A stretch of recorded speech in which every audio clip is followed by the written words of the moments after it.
You're listening to the World Footy Net Podcast.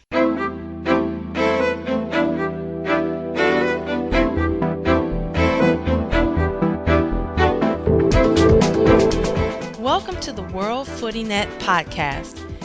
You can email us at podcast@worldfooty.net or alternatively, post your comments on the World Footy Net Facebook page.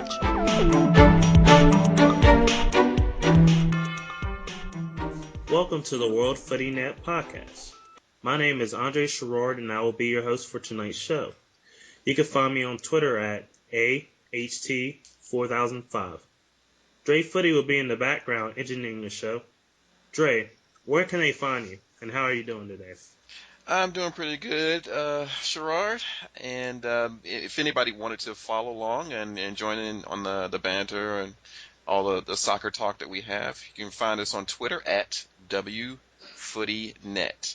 And come and follow us and get involved. Nice. And we also have Jason Longshore. Jason, how are you doing tonight? Hey, doing good. You can follow me on Twitter at Longshore, and you can follow the organization I work with, Soccer in the Streets, on Twitter at Soccer Streets. Solid. And last but not least, Davin Lassiter. Hey, what's up, everybody? Davin Lassiter, Mr. Lassiter on Twitter. Coming out of my almost decade-long hibernation from watching other sports, but soccer's still by far my favorite. Watch any team in any league, but I root for DC United, Atlanta Silverbacks, or should we say the Chiefs? We'll see in a few weeks, I guess. And Mississippi Bree FC, and glad to be back. Good. I hear that you're having 2 weeks off. Where are you going to see? I hear you're going to a game or two. Yeah. I'm flying out Friday to go to Portland to watch DC play the Timbers at JLWN. So thinking that's going to be a great experience. Other than that, missed the end of the Silverback season. I'm actually heading to Atlanta after that, but I just missed them, and of course they didn't make the playoffs. So otherwise I would have gone down to Silverbacks Park and cheered them on again in person. Then going back to Mississippi, the PDL season's also over, so I missed Bria yet again. So gotta do a little better. But yeah, at least I'll catch 1 out of 3 is not too bad. All right, very good. All about the timing. Of course. All right, this is the North American podcast. This is a little bit different than the international. We basically talk mostly about the MLS and NASL with a little national team action whenever things happen. And tonight we're going to talk a little bit about the women's national team because Pia Sundhage decided that she wants to head back home and coach her native country, Sweden. I'm not going to lie, the only 2 coaches I know women's coaches are Tony Chico and Anson Doris. So, do you guys have any ideas who might replace her? Or better yet, what type of manager would you like taking over the team? Well, I can talk more about the type of manager I would like to see rather than maybe some specifics. For one, Pia did a great job with the women's national team. She came in and at a time when there was a lot of turmoil. You had the Greg Ryan debacle at the World Cup in 2007, where I've never seen in a semifinal of any major tournament changing your goalkeeper.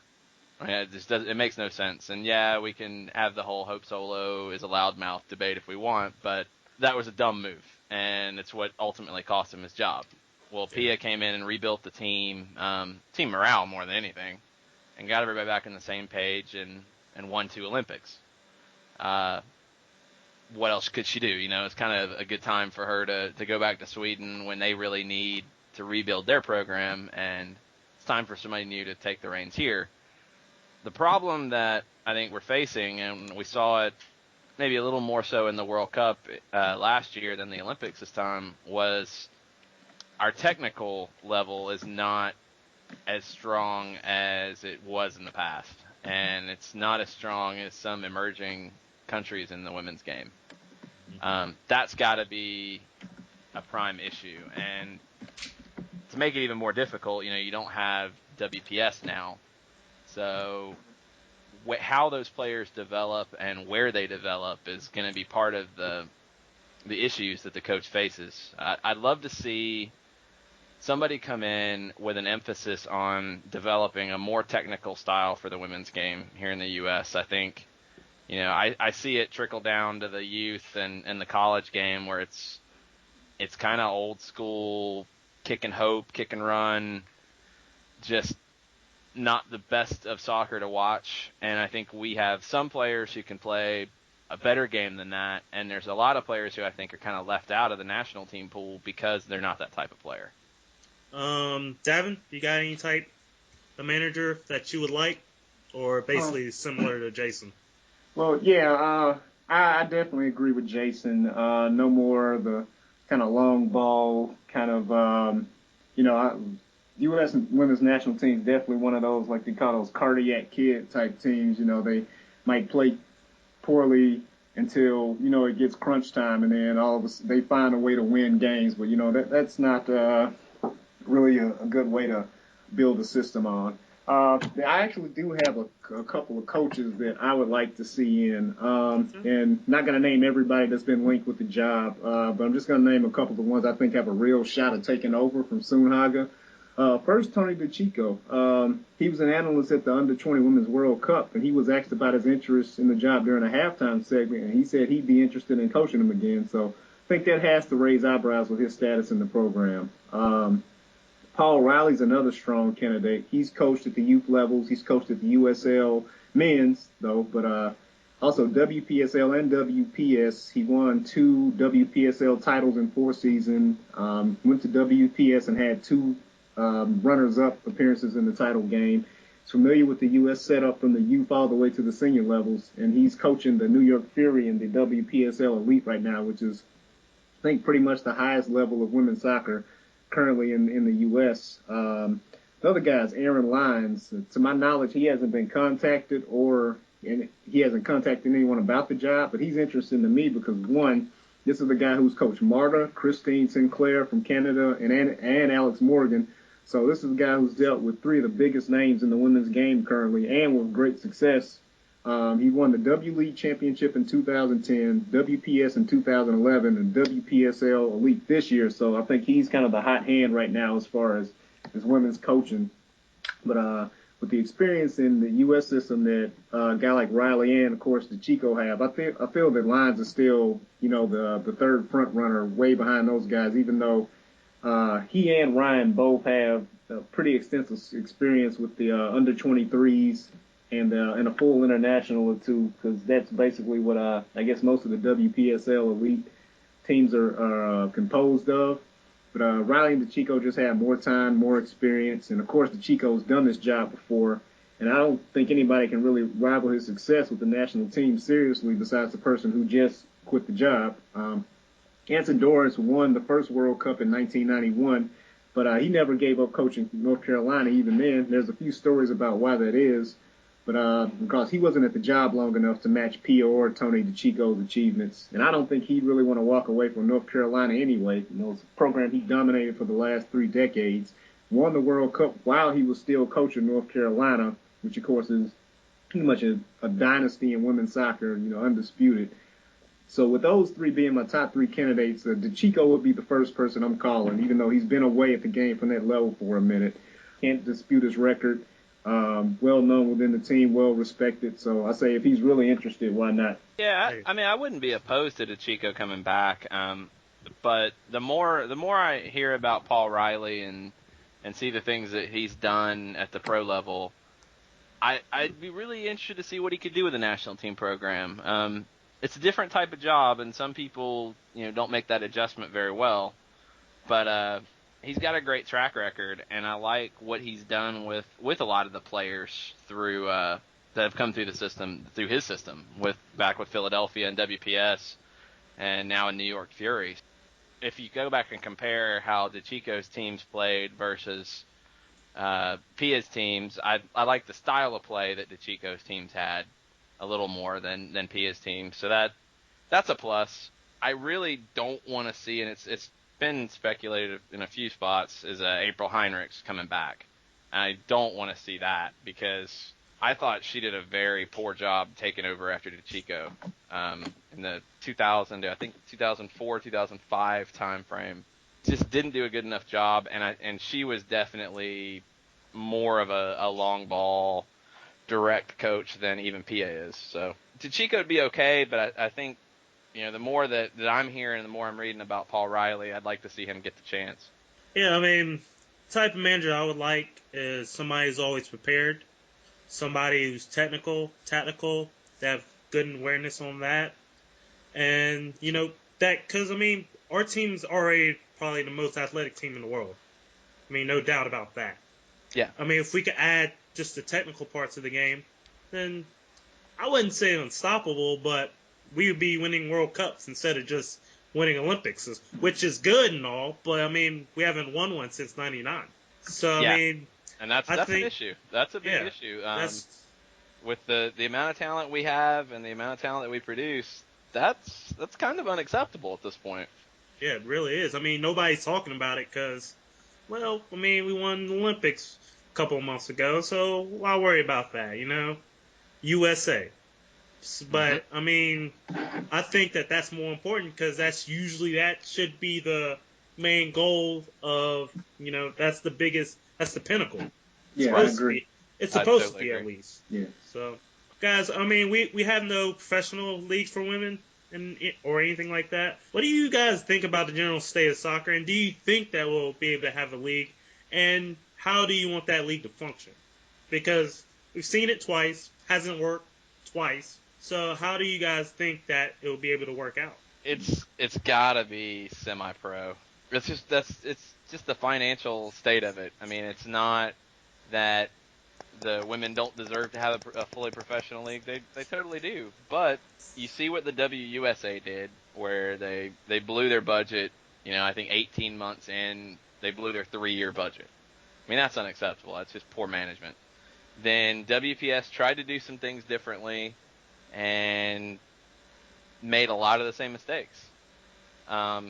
If the revenues are not there to pay the salaries that they were paying in WPS, they can't pay them. They've got to figure out a hybrid situation. I don't know exactly what that is. You've seen what MLS has done and how when they started, they did the single entity route and kept costs down across the board because of that.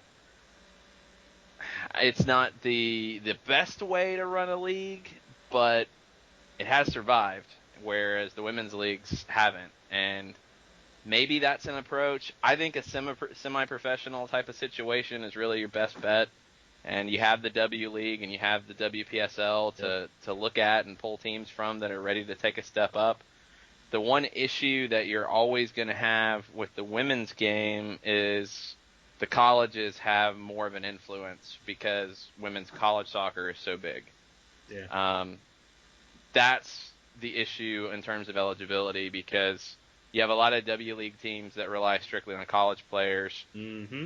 WPSL, especially with their WPSL Elite this year, was almost that hybrid that I'm talking about, where you had some teams that had college players, you had some teams that had professional players, you had a mix, you had some teams that had, I guess you can't do a little of both, but you have to make that decision on if you're going to have current college players or professional players and amateurs that aren't college players.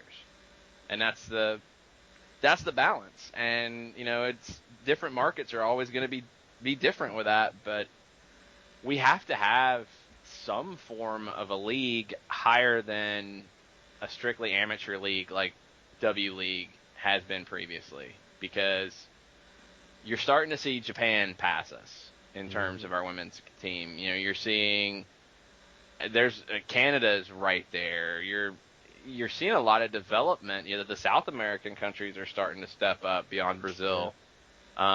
England is starting to get more serious about it. It's a lot more competitive than it used to be, and we run the risk of falling behind. Yeah, I agree. I think we should have some sort of how basketball has a pro-am league in the summer, where obviously the pros there don't really get paid that much. It's just a summer league, but the professionals get paid their money. The college players, they play and they just gain the experience. So when they make this step up, it won't be as bad as just strictly playing college soccer. Yeah, they have to. The U.S. Soccer Federation and the NCAA, we need to lock them in a room and work something out, because right now the eligibility rules are just too rigid, and it doesn't promote player development in the best way, and that's an issue. That's an issue both with the men and the women, but right now especially with the women. Yeah. And they're going to have to loosen that up a little bit to not allow their players to be paid in the summer, but allow them to play with professional players. Yeah. Yeah. And that's the thing right now, they don't allow that, and that's a problem. Yeah. Davin, you have any thoughts on this? Yeah, I pretty much agree with everything you guys are saying. With this, the strictness that happens that's happening with the college level players. It's got to loosen up, because part of college is preparing these guys to play at a higher level. But yeah, I have plenty of issues that I can't all go to on this podcast with the way the NCAA structure is different from the pro structure, and the kind of shifts and, like you were saying, the adjustments that happen from college to pro levels. But as far as the semi-pro leagues like W League, WPSL, Elite, I don't see a better sort of system happening anytime soon. As far as in the U.S., now the other thing we haven't really spoken of is going overseas. Like you're saying, other countries are getting better and starting to take their women's programs more serious. And one of the things that guys like Galati was talking about was having a pro league not only to develop our own players, but to keep our own players at home. The advantage that the women have versus the men is that the women have a more successful program. But but if women are gonna get or women can't get that experience over here, and I'm sure we'd like to have our own league and have it in good health, but if we can't, still, I think the other thing is definitely to go overseas. If we have to lose them during the domestic season, it's still, if they can go to places where they can get high quality experience, then they have to go overseas. So that's the way it works in the men's game, and it hasn't really it hasn't really turned the world on its head yet. So yeah, why is there a need, quote unquote need, for a professional women's league? Like, everybody says, oh, well, we see these girls doing well in the Olympics. Why don't they have a professional league? Like, why is that necessary in their eyes, do you think? I don't know if part of it is just seeing how everything else is working. Soccer in America has been kind of like, like we complain about how it's just like MLS is sort of trying to be as much like the NFL as possible, because soccer is still a relatively unfamiliar sport for a lot of people, and so a lot of people just assume that all soccer players go through the college routes up through the pros, when it's really a very unique system of development compared to your baseballs, which is, well, baseball is a bad example, but like your basketballs and your footballs were still going through that college system. And I think, a lot of people are just used to that system. So, but yeah, I don't see any, another thing, we can't send all of our women overseas. So, you have to have some sort of domestic league. But I think time will tell whether with the W League, WPSL will be good, because it hasn't been that long since we haven't had a fully professional like a WPS or WUSA or some form of fully professional soccer. So let's give it a shot. The rest of the world is catching up, but they haven't overtaken us just yet. So I say just give us some time, see how the separate leagues work, the combination of a few guys going overseas, and just kind of not go into panic mode just yet, I guess. It's kind of interesting what you were saying, Sherard, about why is it that we feel like we need a professional women's league. I think it's the comparison to the WNBA, and a lot of people not really realizing that the WNBA as a business, as a standalone business, would have failed years ago. The NBA funds it, and part of the reason they fund it is as a charity in a lot of ways, as a loss leader, as a nonprofit. It's great PR for the NBA.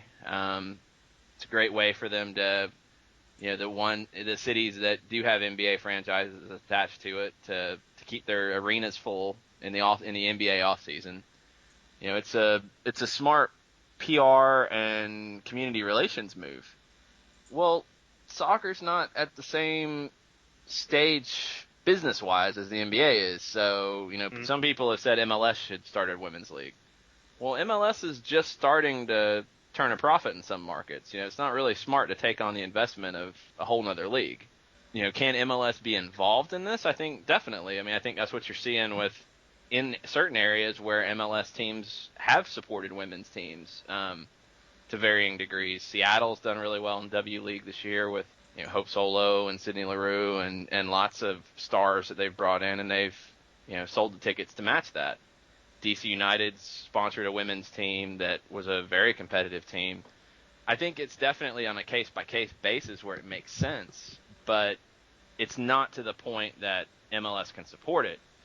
You can't argue with the results. It's just the revenues are not there to support the league's finances being what they were, say, even the last season of WPS. So that has to be brought in line for it to ever have a chance to succeed. All right. Well, we'll leave this topic for now. We could talk on hours about it, but now let's head to the MLS and a favorite of everybody's way back in the day, Freddie Adu.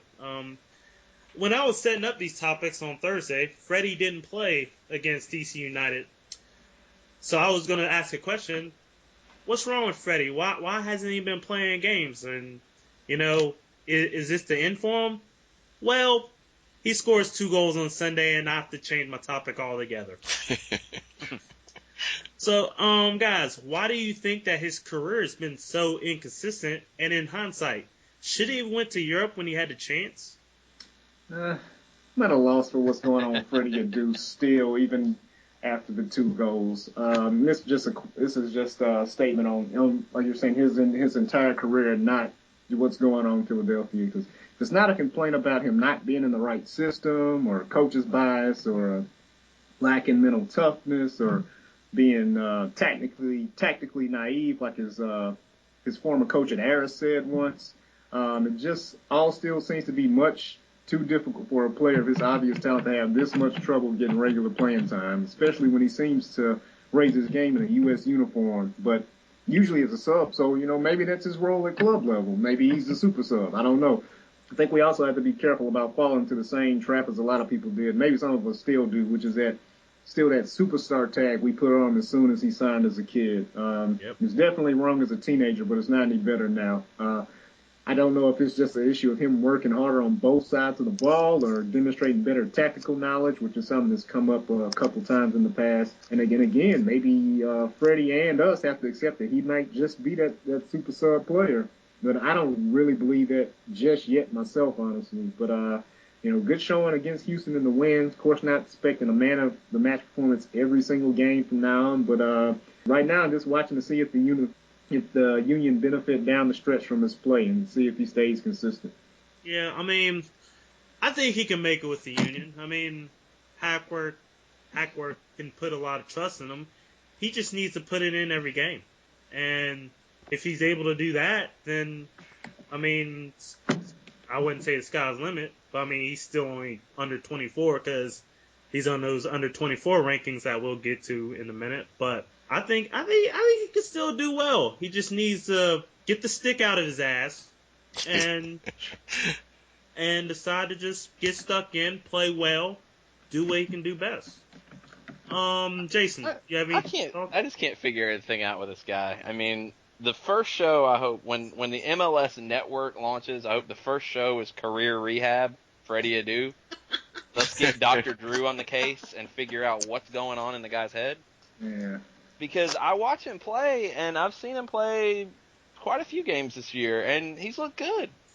And I don't know if it's just that he doesn't work hard in training, if, he's got a bad attitude. I don't know. I know Philadelphia was kind of a mess towards the end of Novak's reign, and that that might have had something to do with it. He's had a tendency to end up at clubs in a lot of turmoil. I know when he went to Benfica, I think he went through 3 managers his first year there. Yeah. If I remember correctly. I mean, it's just been... That was a mess. Yeah, I mean, he was definitely the poster child for, American players going to Europe and sitting the bench. He has a skill set that I don't think there's anybody else in the... I mean, he's not... I don't know if you consider him in the national team pool right now, but who else plays like him that's eligible to play for the U.S.? There's not many. Yeah. He is that number 10 that we don't have. Yeah. And I don't understand why Philadelphia didn't play him earlier under Novak and why Hackworth won't just say, look, I've got one of the most gifted players in the league. I don't care if he's a head case. I don't care if he's driving me crazy on the training ground. He gives me something on the field that nobody else does.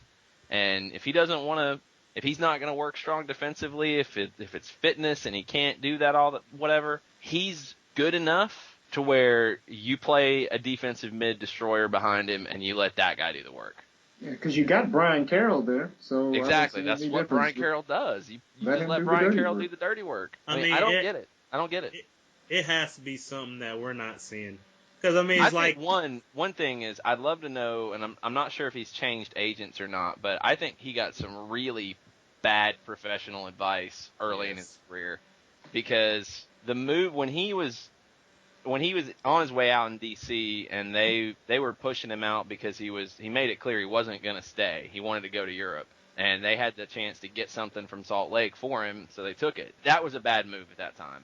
Well, I mean, like I was saying before, like, she just went to a European youth system because they were after him. And, like, I mean, he stays on the MLS. They're going to want to play him. I mean, like, he has that bright star that 14, they want to see him play. 15, they want to see him play. 16, I mean, they weren't going to grow him at the rate that, any normal soccer player would have been, maybe, in my opinion. The thing is that, Novak, when Novak was with him at DC, Novak was probably the only guy who really protected him and looked out for him. He brought him along slowly. He brought him in, that first year, he brought him in situations where Freddie wasn't going to look bad. He, over time, he grew, he got more time, he played, a lot more 90-minute games, but he still wasn't a regular just yet. He should have stayed in MLS until he got to that point, to where he was a first choice, first on the team sheet, leader of the team going forward. Not leader in the locker room. I mean, he was still going to be a 16, 17-year-old kid, but a leader on the field. He should have got to that point because when he left, he still wasn't, an automatic selection for the starting 11. Yeah. He never got that chance, and I think that's what's missing from him now is he doesn't seem to really know how to do that. And I don't know if that's him or if that's his coaching staff or his agent or all of the above. I don't know what it is, but somebody's got to figure it out because he's a special player and he's a player that we don't have anybody else like him in our pool. Yeah, I think he grew up too fast personally. That's my personal thing. It could be. I mean, he could be a total head case, and you couldn't really fault him for it. I mean, he's in a commercial with Pele when he's 14. Going $1 million. Tonight shows and stuff like that. Dating JoJo. I mean, come on. That's right there. There you go. There's the problem right there. Oh, man. Did that song about him? His career went in the toilet. JoJo. It's always them. See, JoJo, why'd you do that? Always a woman. Davin, lasting thoughts on Freddie before we move on? Yeah, I definitely, I tend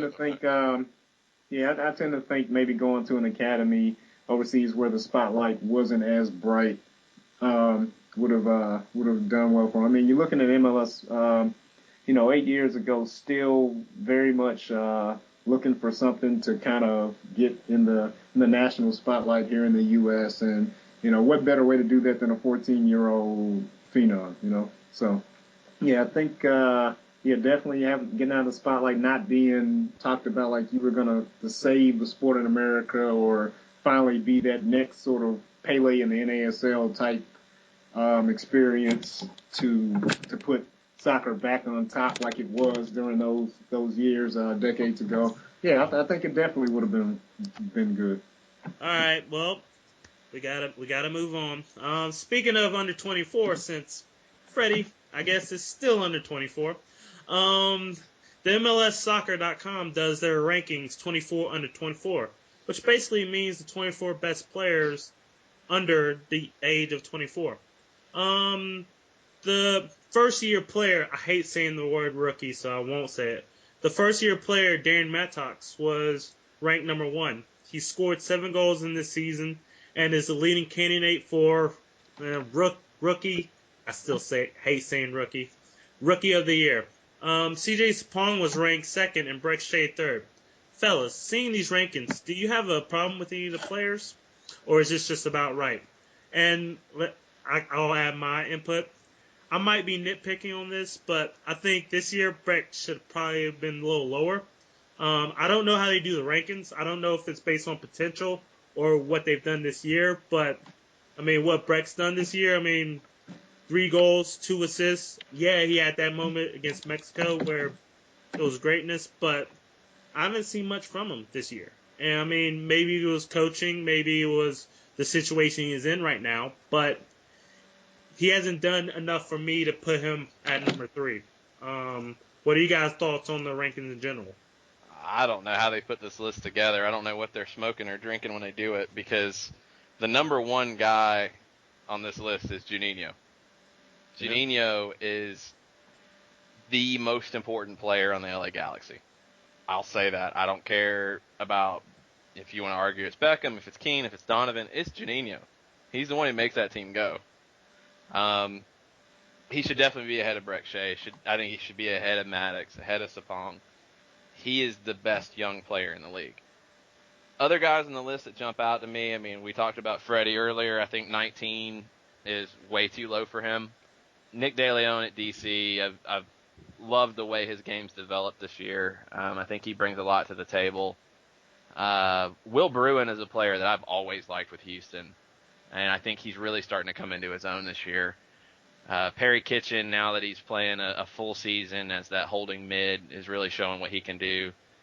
I like Felipe with the impact a lot. He's had some big-time goals this year for them. Darlington Nagbe with Portland is another one that I think has a ton of potential, and he's already produced a lot. So, I don't know. I really think they missed out on Juninho not being the number 1 guy, though. Juninho is such a great player. Davin, you have any thoughts? Yeah. First thing that jumped out with me, I don't care what kind of stats you can pull out. If you give me a choice between 2 under 24 goalkeepers, I'm picking Bill Hamid over Sean Johnson. The fact that Sean Johnson is 4th and Bill Hamid is 10th on the 24 list it's baffling. I'm trying to be as unbiased as I can about that, but I just don't see it. When I think of Sean Johnson, I think of keepers get a nutmeg. Number 4 is just, to me, far too high. And it's funny because, last time I saw Sean Johnson, when he was playing DC, and he let the game winner and I think the equalizer, one went through his legs and one was one he should have easily gotten. I mean, I don't think he's a bad goalkeeper, but it's just like he'll be brilliant for 2 or 3 games and then it will just be like this is his first time putting on the gloves. I mean, Bill Hamid, he has some inconsistencies too, but one, I would put them a lot closer together, and 2, I would flip the order with Hamid on the top, even if it's like 4 to 6 or somewhere in there, but 6 spots between the 2 I thought was a little ridiculous. I agree with Juninho. He's, you got guys like a Chapong or Breck Shea, that that are playing far less minutes. Like I typically see CJ Sapong coming off the bench late in games, so I don't understand how a guy like Juninho, who's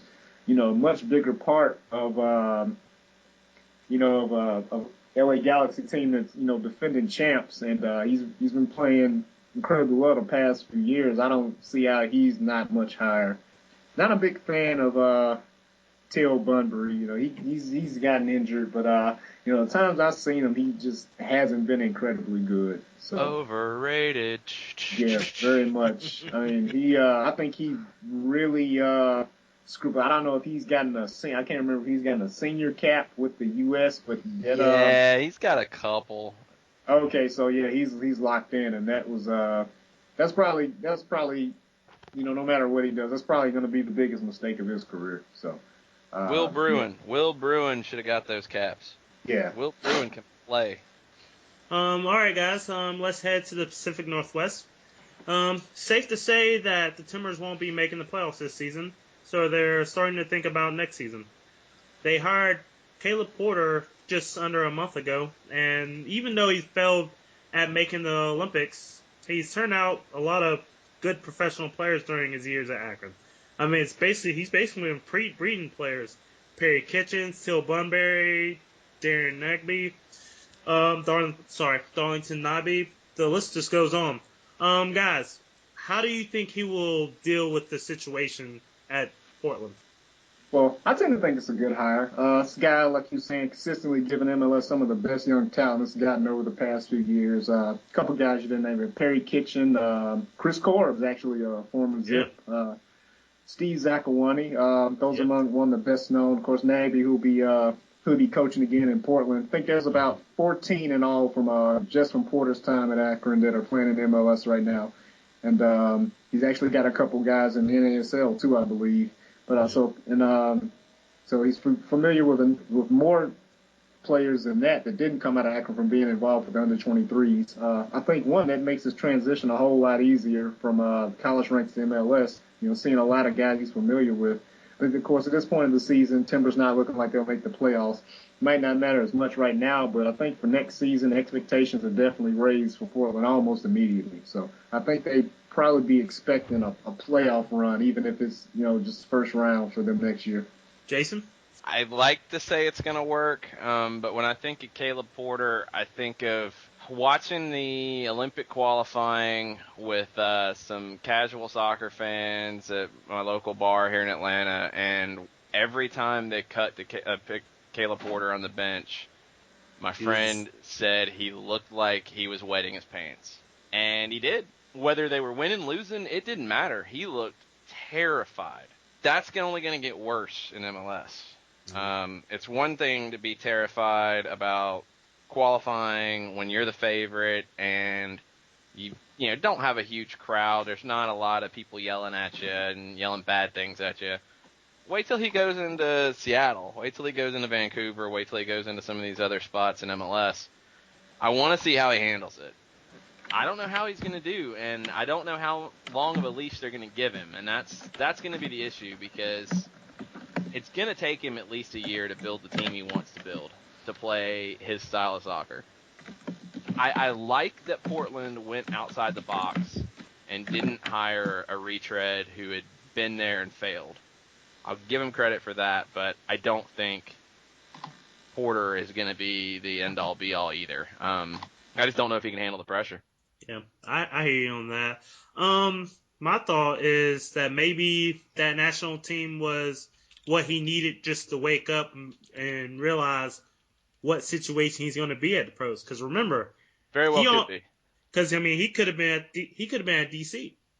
Yep. So so now he's had that experience. He's like, well, wow, this is different than what I thought it would be. So maybe let me go ahead and take this job because I think he has the tactics right. He knows what to do, but dealing with egos, dealing with the attitudes, that's going to be a different thing. That is going to be how he's going to be succeeding on. Good luck to him in his college season first. He still has to finish the season, so good luck to him on that, and good luck to his future. All right, we're heading down to the NASL. The playoffs are about to start, even though the Silverbacks won't be in the tournament. What do you guys expect from these playoffs, and who do you think is going to win? Well, I'll chime in here. This is Dre Footy. I think that it's going to be really tight, but it's a factor. One factor that I think we've already discussed that could be a negative that should be a positive is the bye week for the top teams. And quite frankly, going into this, I would have said San Antonio would be favorites, but they didn't finish real strongly to me. They looked a little shaky in the results, particularly watching them play against Atlanta. It's one of those things where it depends on that first kind of leg for these teams. And the teams that are going to have an advantage are the ones who are going to continue that play through the next few weekends. If you got that time off like San Antonio is going to have, it's going to be difficult, I think, for them to get back into the rhythm. Having said that, I think that if they can get it together, San Antonio is the best squad, probably the team to watch.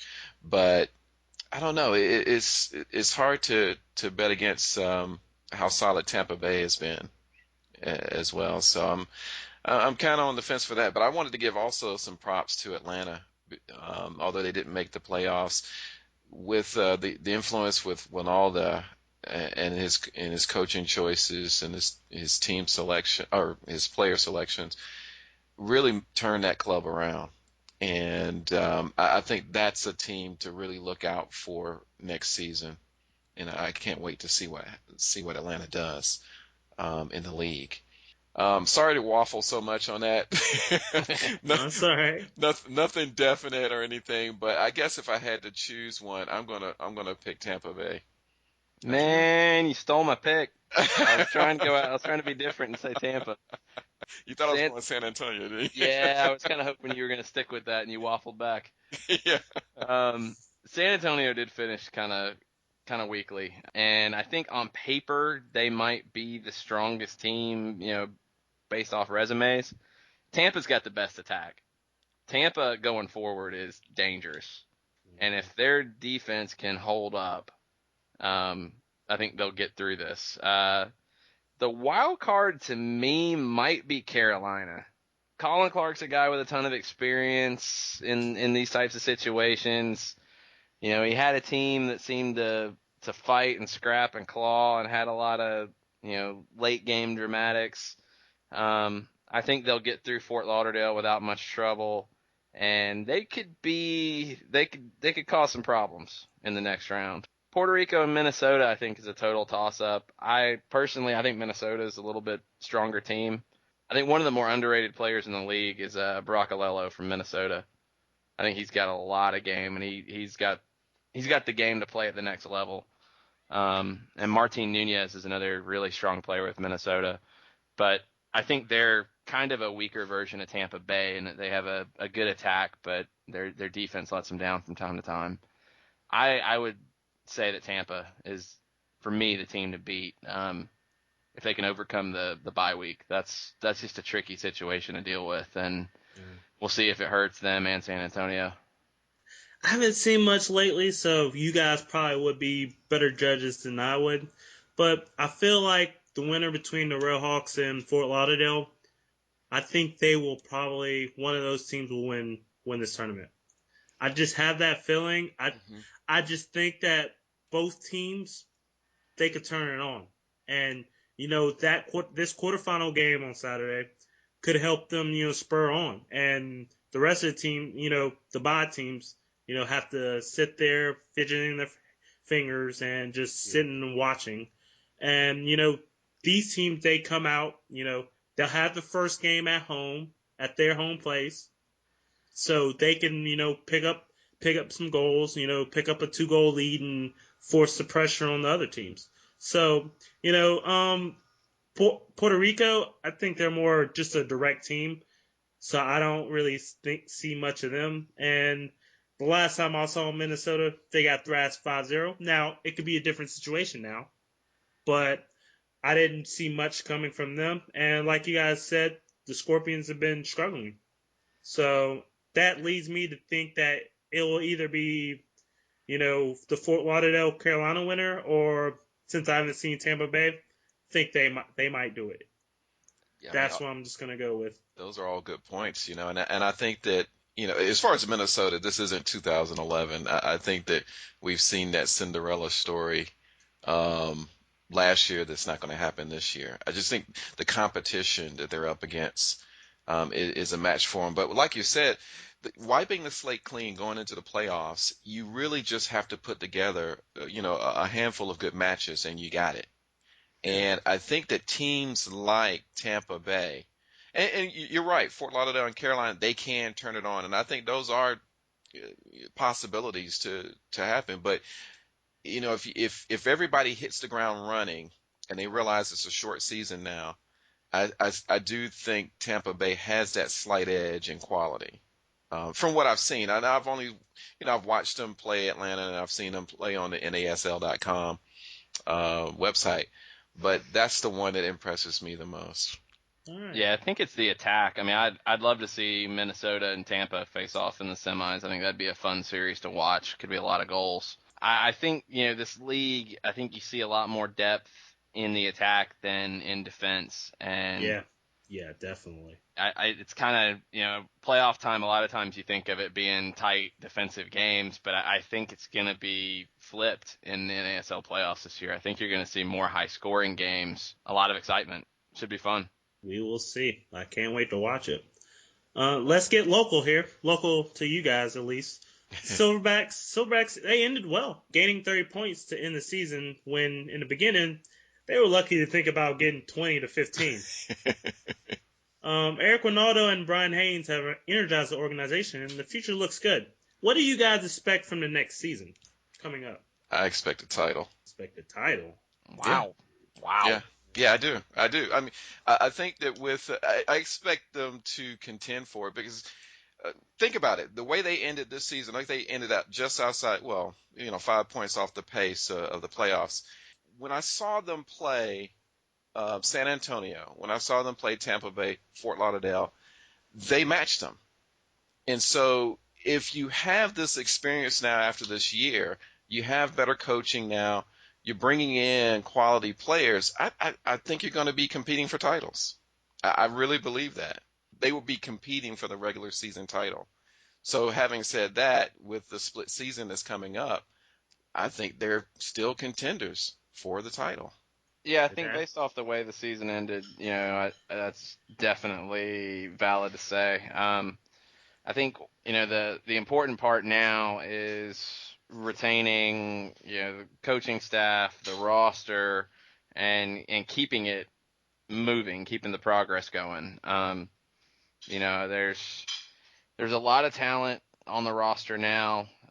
There's definitely still some room to improve in certain areas, and that's going to be the trick going forward, is to maintain the rhythm and the high level of play. I mean, I'm not even so much worried about the results as the way the last two home games, for example, the Fort Lauderdale and the San Antonio games went. I mean, I don't remember seeing, that level of soccer from an Atlanta team in a long time. In a long, long time. San Antonio game was real impressive. Team played excellent, and same with the game before. So, right now I think it's really developing that depth, developing a strong overall roster, and maintaining that for next year. Yeah, that's going to be the move going forward. And I think, too, that we have to factor in what the other teams are going to be doing, because they all have the same requirements to try to shoot for, holding on to their players, holding on to and developing their coaching staffs. And so everybody has that same type of challenge going into the new season. And it is new seasons, I guess I should say. But again, from what I've seen, the progress made, and what you say is true, if they're able to hold on to both the coaching staff as well as the players and bring in some more quality behind it, I don't see any reason why they can't compete for a title. Oh, I totally agree. I mean, the roster as it was constructed the last, say, month of the season, and the way the team was playing, if they had got into the playoffs, I wouldn't have wanted to play them. Because I think they're playing better than most of the teams that are in the playoffs right now. Yeah. So now it's just maintaining that in the off season and getting ready for a March kickoff. I'm excited about that. Yeah, they have a full preseason to prepare. Fellas, thank you for your time. I'm about to go ahead and play FIFA 13 for the rest of the night. So, see Lucky you guys boy. later. It's like that, huh? I Peace. got. Oh. I was just getting started.